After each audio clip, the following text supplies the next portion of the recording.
Un an de négociations à Alger et un accord finalement signé en 2 temps à Bamako.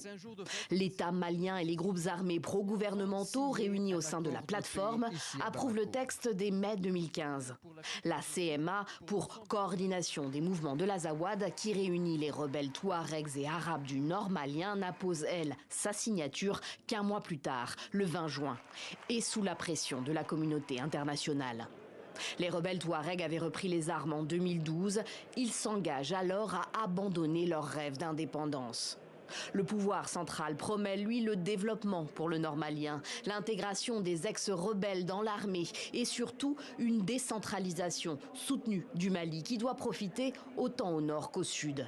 La régionalisation du pays, comme le stipule le texte. Les combats cessent, mais l'accord n'est jamais réellement appliqué. La décentralisation n'a pas lieu.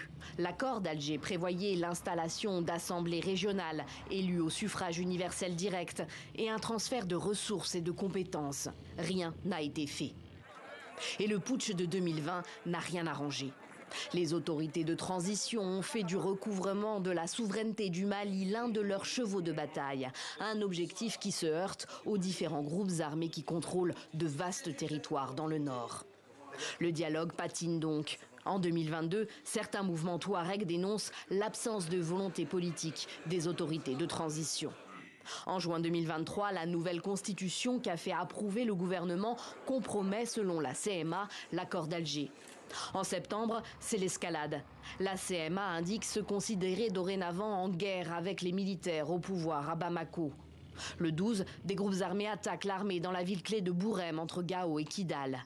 Et les deux camps revendiquent la victoire. Depuis, la MINUSMA s'est retirée du Mali. Fin octobre, les casques bleus de la mission de l'ONU avaient abandonné leur base à Kidal, foyer historique des rébellions indépendantistes du Nord. La ville a finalement été reprise par l'armée malienne. Bamako a officiellement mis fin jeudi soir à un accord d'Alger moribond depuis des mois déjà. Sa dénonciation intervient alors que les relations du Mali avec l'Algérie se sont profondément dégradées.